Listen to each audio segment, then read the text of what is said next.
Salve gente, io sono Luca e in questo episodio volevo parlare del modo di dire non ha battuto ciglio.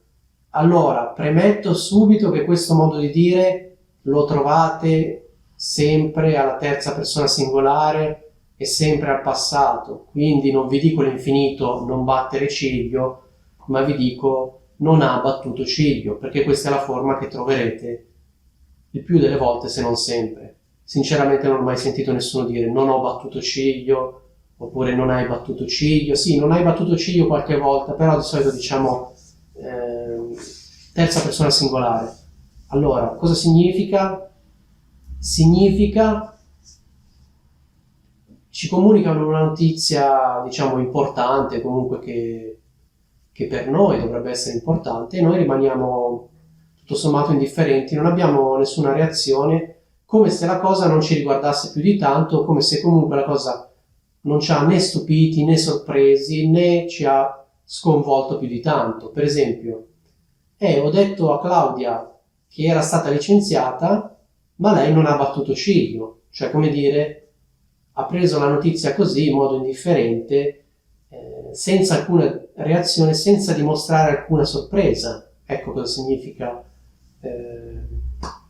non ha battuto ciglio. Non è rimasta sorpresa, non è rimasta stupita, non ha avuto una reazione che, vista la situazione, ci si sarebbe potuti aspettare. Cioè, perché quindi in questo modo di dire ci sono due componenti. Da un lato una notizia o una situazione importante per la persona, quindi una situazione, una notizia che verosimilmente richiedono una reazione, comunque generano una certa reazione, e dall'altro c'è la persona che rimane piuttosto indifferente, come se questa notizia, questa situazione non la riguardasse più di tanto, come se non fosse niente di che. Ecco cosa significa non ha battuto ciglio. Un modo simile di dire è non ha fatto una piega, non ha fatto una piega. Sono abbastanza simili questi due modi di dire.